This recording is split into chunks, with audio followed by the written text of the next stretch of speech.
the Daily Tech Headlines for Wednesday, November 26th, 2025. I'm Sarah Lane. Nvidia says it is not concerned about growing competition, following a report that Meta may partner with Google for chips in its data centers. Nvidia says its GPUs remain a generation ahead, arguing they offer more flexibility and performance than ASICs like Google's TPUs. Nvidia still controls more than 90% of the AI chip market, but Google's TPUs have gotten more attention following the Gemini 3 launch. Nvidia does note Gemini runs on its hardware. China has barred ByteDance from using Nvidia AI chips in new data centers, despite ByteDance purchasing more of these chips than any other Chinese company in 2025. China is pushing to reduce reliance on U.S. tech and promote domestic AI chip production. ByteDance had previously planned a $7 billion investment in Nvidia chips for AI initiatives like its Dubao chatbot.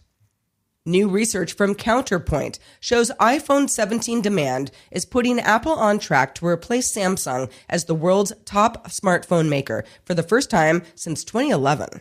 Apple is projected to reach a 19.4% market share and could hold the lead through 2029, helped by that rumored foldable iPhone and the budget 17e.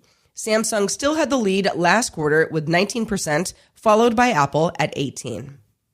OpenAI has pushed back on a lawsuit from the family of a teenager who died by suicide back in April, saying that the company is not liable because ChatGPT was misused.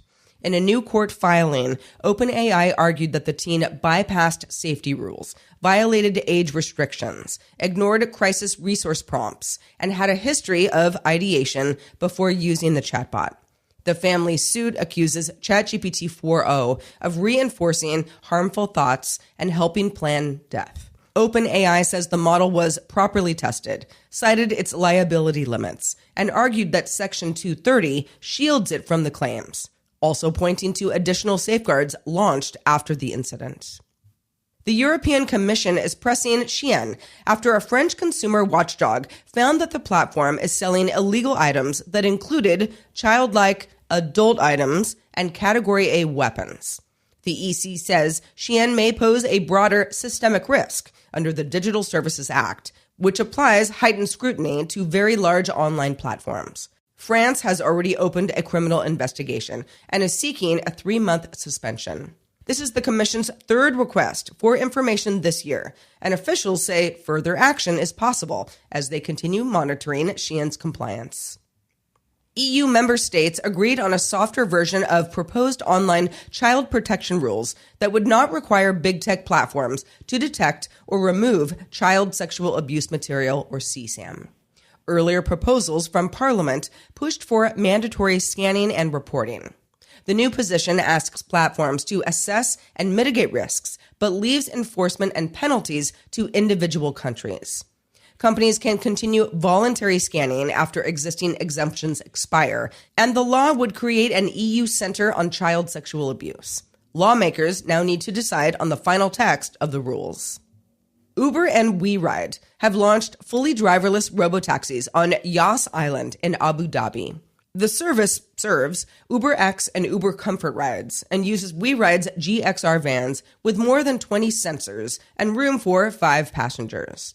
Uber manages fleet operations. WeRide handles testing and sensor calibration. The companies say they plan to expand the service and enter 15 more cities, including locations in Europe over the next 5 years. And finally today, 'tis the season. Bloomberg reports that food bloggers aren't happy about AI-generated recipes and images overtaking search results and social feeds, causing real creators to lose traffic and revenue. They argue Google's AI overviews, Pinterest recommendations, Facebook content farms all offer impossible recipes that resemble human-created content, misleading home cooks and reducing clicks to original sites. Some bloggers also say they've seen their work copied, altered by AI, and then reposted elsewhere. Happy Thanksgiving. For more analysis of the tech news of the day, subscribe to dailytechnewsshow.com. You can find show notes and links to all these headlines there as well. I am Sarah Lane. Thank you for listening. Have a great Turkey Day for those who celebrate, and we'll talk to you next time.